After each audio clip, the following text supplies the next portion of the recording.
अपनी प्रोफाइल के बारे में बताएं कि पाकिस्तान में आपकी प्रोफाइल क्या थी, सीजीपीए और आईएलटीएस वगैरह। तो अभी आप जिस यूनिवर्सिटी में पढ़ रहे हैं, क्या यहाँ भी 7 बैंड रिक्वायर्ड है कि ये हॉक्सविले और टीयू में क्या डिफरेंस है? एडमिशन मिलना किस में आसान होता है दोनों में से? अभी जो आपकी यूनिवर्सिटी है ये बैचलर और मास्टर्स में कौन कौन से प्रोग्राम ऑफर कर रही है? जब भी पाकिस्तान में बैठा बंदा सोचता है बाहर जाने का, उसके जहन में 3-4 कंट्रीज मोस्टली आती हैं। कोई यूएसए को सोचता है, कोई यूके को सोचता है, यहाँ ऑस्ट्रेलिया को सोचता है। आपने जर्नी को ही स्पेसिफिकली क्यों टारगेट किया? टोटली मेरे ख्याल से खर्चा 4 से 5 लाख किया है, ब्लॉक अमाउंट को हम छोड़ दें तो। आपके इनिशियल डेज कैसे गुजरे और आपको क्या लगा कि क्या बहुत बड़ा चेंज है जर्नी और पाकिस्तान की लाइफ में?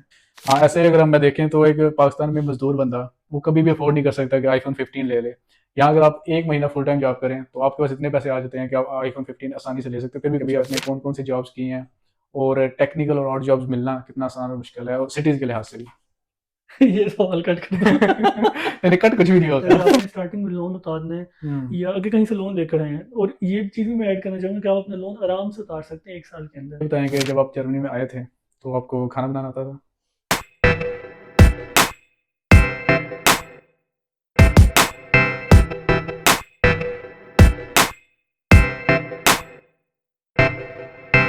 बैठा हूँ जर्मनी के एक बहुत ही खूबसूरत टाउन स्माल गार्डन में, और ये हमारे साथ ही एक हाफ शुलिश स्माल गार्डन की यूनिवर्सिटी है, और उन्हीं के एक स्टूडेंट का आज मैं इंटरव्यू करने लगा हूँ। जैसा कि आपको पता होगा कि अब मैंने स्टार्ट किया है कि मैं डिफरेंट यूनिवर्सिटी के डिफरेंट स्टूडेंट्स के इंटरव्यू करूँगा, उनकी स्ट्रगल के बारे में पूछूंगा, उनके व्यूज़ दिए जाएंगे कि उन्होंने कैसे कैसे स्ट्रगल की यहाँ पे और अभी जर्मनी के हालात क्या हैं। तो उन्हीं की ज़ुबानी सुनते हैं, उन्हीं की कहानी। सबसे पहले हम उनकी तरफ चलते हैं। अस्सलाम वालेकुम। वालेकुम अस्सलाम। तो हमारे व्यूअर्स को ज़रा अपना इंट्रोडक्शन दें, आपका नाम, आपकी अभी आप कौन सी डिग्री कर रहे हैं और कब से आप जर्मनी में आए हुए हैं? मेरा नाम मोहम्मद रिजवान रहमान है, और मैं करंटली हॉक्सविले स्माल गार्डन के अंदर मास्टर्स मैकेट्रॉनिक्स एंड रोबोटिक्स कर रहा हूँ। हम्म। और प्रीवियस डिग्री मेरी है इलेक्ट्रिकल इंजीनियरिंग में। ओके। तो प्रोसेस को लग गया था काफ़ी टाइम, यूँ कह लें कि ना, मैंने स्टार्टिंग की थी जनवरी के अंदर ओके। और अप्लाई करना स्टार्ट कर दिया।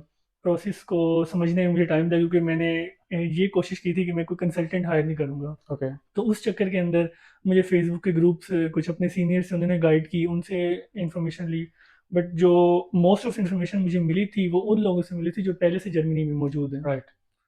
और इस टाइम पीरियड को लग गया मुझे कहने के ना 7-8 महीने लग गए थे। तो जो आपकी बैचलर की डिग्री थी और मास्टर की डिग्री थी, इनमें इसमें कितना गैप था?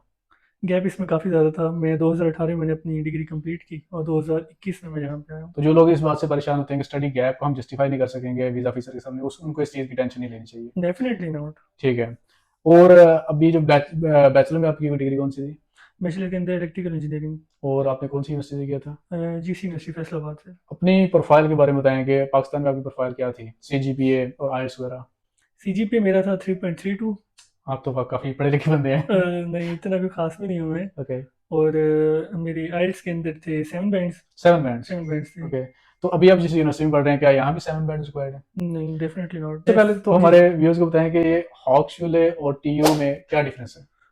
हॉक्सविले और टीयू में डिफरेंस है कि ना, हॉक्सविले बेसिकली होती है प्रैक्टिकल ओरिएंटेड, हम्म। और जो टीयू होती है वो होती है रिसर्च ओरिएंटेड। हम्म। लाइक R&D के ऊपर ज़्यादा काम होता है उसमें टीयू यूनिवर्सिटीज़ में। हम्म। और जो हॉक्सविले यूनिवर्सिटी होती है उसमें ज़्यादातर आपको ना प्रोजेक्ट्स करवाए जाते हैं, सही आपको है। मेन फोकस आपको इंडस्ट्री की तरफ किया जाता है। तो जो लोग थ्योरी बेस्ड चीज़ें पढ़ने के शौकीन है वो टीयू में जा सकते हैं, और जिनको ज़रा प्रैक्टिकल फील्ड में रहना पसंद है वो हॉक्सविले में जा सकते हैं। बिल्कुल। एडमिशन मिलना किस में आसान होता है दोनों में से? ये थोड़ा सा क्वेश्चन ट्रिकी है, हाँ। बट मुश्किल नहीं है। आप यूनिवर्सिटीज़ को टारगेट करो जो आपका सब्जेक्ट है जिस पे आप परस्यू करना चाहते हो मास्टर्स। अभी जो आपकी यूनिवर्सिटी है ये बैचलर और मास्टर्स में कौन कौन से प्रोग्राम ऑफर कर रही है? रिसेंट इन्होंने ऑफर्स करवाए हैं इंग्लिश में कुछ प्रोग्राम, जैसे इंटरनेशनल बिजनेस है, ओके। मास्टर्स भी है और बैचलर्स भी है, और दोनों इंग्लिश के अंदर है। दोनों तो इंग्लिश आप के अंदर है? दोनों इंग्लिश के अंदर है। ठीक है। तो कुछ लोगों की एक मिसकंसेप्शन बनी हुई है कि अगर आपने जर्मनी जाना है तो आपको लैंग्वेज आनी चाहिए, लैंग्वेज आनी चाहिए। तो इनिशियल फेजेस में तो आप लैंग्वेज के बिना भी आ सकते हैं। अभी जो ये हैं इनकी मेन रिक्वायरमेंट्स क्या हैं, ये जो प्रोग्राम्स हैं मास्टर्स के, एडमिशन इन रिक्वायरमेंट्स? हाँ, इनकी मेन रिक्वायरमेंट्स यही होती हैं बेसिकली। आइल्स है आपका, हम्म। आइल्स अच्छा होना चाहिए। सही। 6 मेरे ख्याल में बहुत है, 6-6.5। रिसेंटली शायद इन्होंने इंक्रीज कर दी, 6.5 है। तो टू बी ऑन और सेफ साइड में आता 6.5 बेटर है। 6.5 बहुत है। चलो सही है। अभी आपके वीज़ा के बारे में जानते हैं कि जब जैसा आपने बताया कि आपने खुद सारा काम किया था, तो वीज़ा में डिफिकल्टीज आपको क्या आई, जहाँ पे आपको लगता था कि कंसल्टेंट होता तो शायद बेहतर कर लेता, लेकिन यहाँ आपको लगता है कि आप खुद ही आपने अच्छे से मैनेज कर लिया सारा कुछ? डिपेंड करता है ये ना आप पे कि आपकी रिसर्च कितनी ज़्यादा अच्छी है, आपका सर्कल कितना है। अगर हम्म। नहीं भी है इतने आपके दोस्त जानने वाले, आप ग्रुप्स में मैसेज कर सकते हो, आप लोगों से कांटेक्ट कर सकते हो, सीनियर से कोई रहनुमाई भी ले सकते सीनियर हो। से एनवाई ले सकते हो। इतने अच्छे अच्छे ग्रुप्स बने हुए हैं।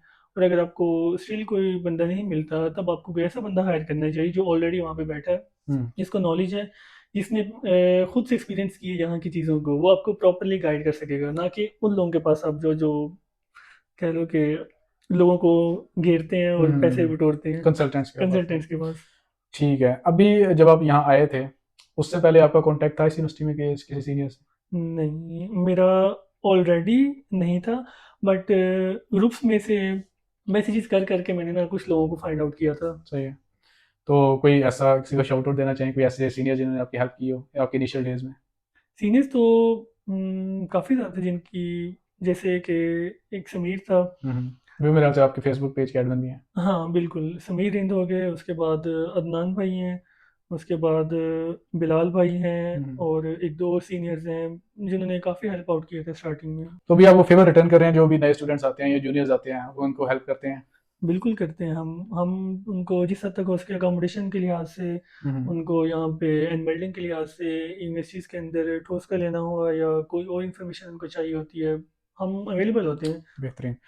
मुझे ये बताएं कि जब भी पाकिस्तान में बैठा बंदा सोचता है बाहर जाने का, उसके जहन में 3-4 कंट्रीज मोस्टली आती हैं। कोई यूएसए को सोचता है, कोई यूके को सोचता है, या ऑस्ट्रेलिया को सोचता है। आपने जर्मनी को ही स्पेसिफिकली क्यों टारगेट किया? इसकी मेन रीजन है, पहले तो ये कि ना लैंग्वेज बैरियर, जो लोगों को लगता है कि डिसएडवांटेज है, मुझे लगता है कि एडवांटेज है। वो कैसे? अगर ये अगर मैंने नई बात सुनी है वैसे।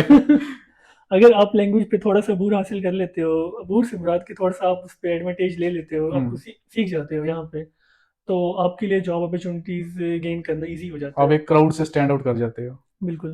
तो अब ये कह रहे हैं कि ये ड्रॉबैक है, जब आप सीख लोगे वही आपका सबसे बड़ा फायदा बन जाएगा। बिल्कुल। और ये दूसरा, अच्छा पॉइंट है। दूसरा ये भी था कि ना स्टूडेंट्स का इतना ज़्यादा रुझान नहीं है इस कंट्री के अंदर, हम्म। पिछले पास्ट 2-3 सालों में अगर आप देखें तो। हम्म। उसकी रीज़न ये थी क्योंकि लोग चाहते थे कि हम ऐसे कंट्री में जाएं जहाँ पे आपको लैंग्वेज इंग्लिश मिल रही है। दूसरा मेन रीज़न था वहाँ पे ब्लॉक अमाउंट। राइट। वो ब्लॉक अमाउंट मानते नहीं है, वो कहते हैं कि जैसे हमें बैंक स्टेटमेंट दिखा दें वो कुछ कंट्रीज। तो यहाँ पे ब्लॉक अमाउंट का ये सीन होता है कि आपको 1 साल तक अपनी अमाउंट वहाँ पे रखनी है। लेकिन एट द एंड वो आपको रिटर्न मिल जाते हैं सारे पैसे, ये चीज़ ये लोग चीज़ समझते नहीं है मेरे ख्याल से। लोग ना वो थोड़ी सी दूरअंदेशी नहीं देखते। क्योंकि जितने भी हैं वो आपको कल को आपको सारे के सारे वापस मिल जाएंगे। बिल्कुल। टोटली मेरे ख्याल से खर्चा 4 से 5 लाख की है, ब्लॉक अमाउंट को हम छोड़ दें तो। ठीक है, जर्मनी अब आ गए 2021 में। आपके इनिशियल डेज कैसे थे, जो आपने पहले 1-1.5 महीना गुजारा? आपके इनिशियल डेज कैसे गुजरे और आपको क्या लगा कि क्या बहुत बड़ा चेंज है जर्मनी और पाकिस्तान की लाइफ में? इनिशियल डेज मुश्किल इस लिहाज से थे कि अकोमोडेशन ढूंढना था, हम्म। लेकिन थैंक्स टू आवर सीनियर्स के उन्होंने काफ़ी हेल्प आउट किया और हमें जगह मिल गई। सही है। उन्होंने हमें अकोमोडेट कर दिया काफ़ी टाइम के लिए, जब हम्म। तक हमें अपनी बिल्डिंग अपनी जगह कहीं से अरेंज नहीं हो पाई। सही है। तो उन्हें एडजस्ट कर लिया कहीं ना कहीं हमें। तो दूसरा चेंज ये लगा था कि ना इन्वायरमेंट बहुत चेंज था यहाँ पे आके। सबसे पहले तो बहुत ठंड थी, ओके, आप विंटर में आए होंगे। विंटर में आए थे हम, तो हाँ। बर्फबारी हो रही है जैसे ही उठ के देख रहे हो तो। हाँ। और चेंज ये था कि यहाँ का इन्वायरमेंट डिफरेंट, लोग डिफरेंट हैं, आपको हम्म। हर एक चीज़ अलग नज़र आ रही है। हम्म। आप कहीं पे भी जा रहे हो आपको लैंग्वेज में थोड़ा सा बैरियर आ रहा है। तो वो स्टार्टिंग में था, बाद में उस पर भी कंपनसेट कर लिया। अब तो आदत हो गई होगी आपको। बिल्कुल। सही है। लाइफ स्टैंडर्ड आपको क्या लगता है कि पाकिस्तान और जर्मनी में कितना ज़्यादा फर्क है लाइफ स्टैंडर्ड का? लाइफ रेट काफ़ी डिफरेंट है। किस लिहाज से? देखिए ना, अब यहाँ पे अगर एक्सपेंसिव है चीज़ें, महंगाई भी है, तो उसके लिहाज से आपकी पे भी वैसी ही है। पे भी अच्छी हैं बिल्कुल।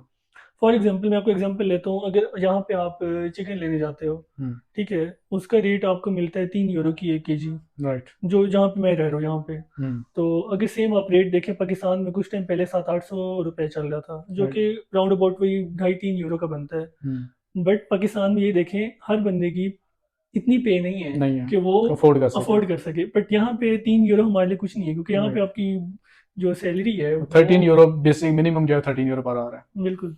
हाँ, ऐसे अगर हम मैं देखें तो एक पाकिस्तान में मजदूर बंदा वो कभी भी अफोर्ड नहीं कर सकता कि iPhone 15 ले ले।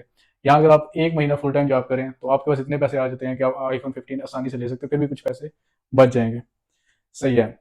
इसके बाद मुझे बताएं कि सबसे बड़ा ड्रॉबैक या कोई डिसएडवांटेज जो स्टार्ट में आपको लगा हो जर्मनी का, और आपको लगा हो कि यार ये चीज़ बहुत बड़ी गलत है, मुझे यहाँ नहीं आना चाहिए, ऐसा कभी फील हुआ आपको? डिसएडवांटेज इसका ये है कि ना आपको थोड़ा सा डिप्रेशन होता है। डिप्रेशन होता है, ओके। डिप्रेशन होता है, बहुत से लोग ना इस चीज़ को समझ नहीं पाते, और वो जब यहाँ पे आते हैं तो उनको फील होती है चीज़। ओके, डिप्रेशन होने की वजह। डिप्रेशन होने की वजह ये होती है कि कम्युनिकेट ना करना लोगों के साथ, घुलना मिलना ना, हम्म। और अपने कंफर्ट जोन में रहना। तो इस चीज़ को टैकल किया जा सकता है लोगों के साथ बैठ के, अपने दोस्त बना के। बिल्कुल। सही है। तो अभी आपको तकरीबन 2.5-3 साल होने वाले हैं जर्मनी में। जॉब्स एक्सपीरियंस बताएं कि अभी आपने कौन कौन सी जॉब्स की हैं, और टेक्निकल और जॉब्स मिलना कितना आसान और मुश्किल है, और सिटीज़ के लिहाज से भी। ये सवाल कट कर दो। मैंने कट कुछ भी नहीं होगा। जॉब का ये सीन है कि ना जॉब्स मिल जाती हैं आपको, अगर ना आप पहली बात तो ये कि आपने स्किल्स पे थोड़ा सा काम किया हो, हम्म। और दूसरा आपने लैंग्वेज पे फोकस किया हो। सही है। और एक एडवांटेज यहाँ का ये है कि ना इन दोनों में से किसी एक चीज़ में भी आपको कह लो कि ना ग्रिप मिल जाए। ग्रिप हो, हम्म। तो आप जॉब इजीली गेन कर सकते हो। सही है।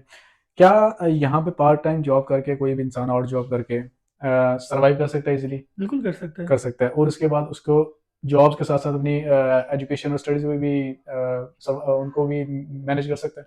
बिल्कुल कर सकते हैं, बस अगर आपको कोई सवाल है तो वो करें, नहीं नहीं, क्योंकि मैंने आप इसमें कोई एडिशन करनी है श्योर थोड़ी sure, see. Go ahead. Addition ये मैं करना चाहता हूँ कि ना लोगों को इतना तो आइडिया हो जाता है जो यहाँ पे आते हैं कि आप और जॉब से अपना मंथली एक्सपेंस निकाल लेते हो, हम्म। और इवन कि आप पार्ट टाइम से भी अपना मंथली एक्सपेंस बेयर कर लेते हो। राइट।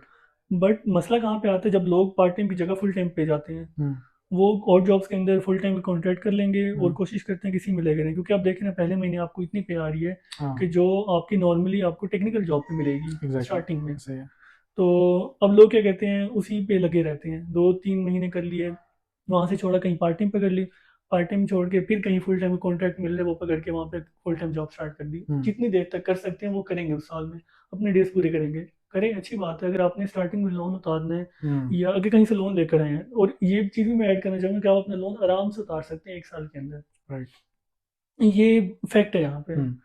और दूसरी चीज़ ये कि ना अब लोग इस चक्कर में आके और जॉब के चक्कर में आके टेक्निकल फील्ड को छोड़ देते हैं, अपनी कोर्सेज को डिले करते हैं, तो ये बहुत गलत चीज़ है तो अब आपको। ये कह रहे हैं कि एक बैलेंस रहना चाहिए, आप जॉब्स करें सिर्फ और सिर्फ अपनी किचन रन करने के लिए, अपना टाइम गुजारने के लिए, साथ साथ अपनी स्टडीज और अपनी जो एक्चुअली जॉब जो आपने करनी है सारी उम्र, उस पर फोकस करें। बिल्कुल। राइट। ये एक्चुअली मेरे ख्याल से ये मसला हमारे हमारा एक सिस्टम ऐसा बन चुका है कि जो पैसा आ रहा हो तो हम उसको ना नहीं कर सकते, लेकिन हाँ ये गलत है। लोगों को अपने फ्यूचर पे फोकस करना चाहिए। तो अब आप ये बताएं कि जब आप जर्मनी में आए थे तो आपको खाना बनाना आता था? मुझे सिर्फ बिरयानी बनानी आती थी। अच्छा, सबसे मुश्किल डिश आपको आती थी और आसान नहीं आती थी, वो आप घर से सीख के आए थे?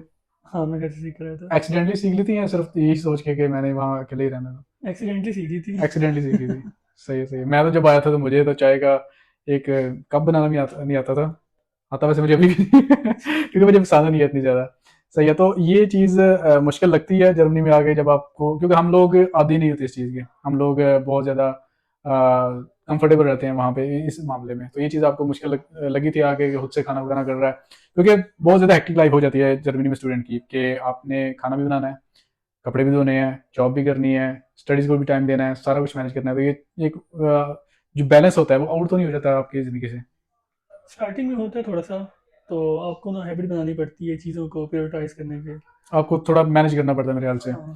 तो लोग सोचते हैं, काफ़ी से लोग ऐसे भी सोचते हैं कि नहीं नहीं हमें यहाँ नहीं रहना चाहिए, हम पाकिस्तान बहुत अच्छे थे। तो उन लोगों के लिए आप क्या सजेस्ट करोगे? मेरे ख्याल से थोड़ा टाइम उनको देना चाहिए, अपने आप को इन चीज़ों से गुजारना चाहिए। तो ऐसे केसेस आपने देखे हैं कि लोग आए हों और दिल बर्दाश्त होकर वापस भी चले गए हों? काफ़ी ज़्यादा दो लोग देखे हैं, वापस जाने वाले तो अभी तक नहीं देखे। बट ये है कि कुछ लोग दिल बर्दाश्त हो जाते हैं हो कि यार जाते हैं, यहाँ पे हमसे हैंडल नहीं हो रही चीज़ें। उनको मेंटली थोड़ा सा टफ होके आना पड़ेगा। ठीक है। हाँ। अब जो जो भी लोग हमारे व्यूअर्स हैं, जो भी वीडियो देख रहे हैं, चाहे किसी भी कंट्री से हैं और जर्मनी का प्रोसेस कर रहे हैं इस टाइम, हो सकता है किसी का वीज़ा इंटरव्यू हो, कोई अप्लाई कर रहा हो यूनिवर्सिटी के लिए, उनको आप कोई पैगाम देना चाहें? मैं बस यही पैगाम देना चाहूँगा कि दो एडवाइसेस हैं आपके लिए। सबसे पहले तो ये कि जर्मन को पल्लू से बांध लो। जब यहाँ पे आने लगते हो तो B1, ठीक है ना, अगर B1 नहीं भी है तो एट लीस्ट A2 आनी चाहिए आपको। दूसरी ये कि ना स्किल्स पे थोड़ा बहुत काम करके आना। ठीक यहाँ है। भी जब आप पाओगे तो आपको फुल टाइम जॉब लेने के लिए स्ट्रगल करनी पड़ेगी। तो अगर आपको ऑलरेडी थोड़ा सा एक्सपीरियंस होगा तो अच्छा है, नहीं भी है तो कोई मसला नहीं है, यहाँ पे आके आप उस पर वर्कआउट कर सकते हो।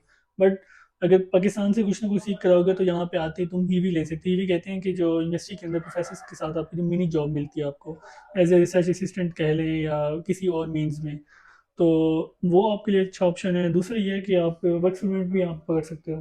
राइट। सो बहुत बेसिकली दो ज़्यादा इंपॉर्टेंट चीज़ें हैं, एक लैंग्वेज और एक अपनी फील्ड में कोई भी आप छोटी बड़ी जॉब पकड़ लो। इसी बात के साथ हम अपना इंटरव्यू एंड करते हैं। उम्मीद है कि आपको अच्छा लगा होगा। इसी तरह के मज़ीद इंटरव्यूज़ और पॉडकास्ट के लिए आप चैनल को लाइक शेयर सब्सक्राइब कर सकते हैं। इनका इंस्टाग्राम लिंक मैं दूंगा, इनसे आप बात कर सकते हैं डायरेक्ट, अगर इन्होंने रिप्लाई दिया तो। और बाकी अगर आपको क्वेश्चन हो तो आप कमेंट कर सकते हैं। Thank you so much.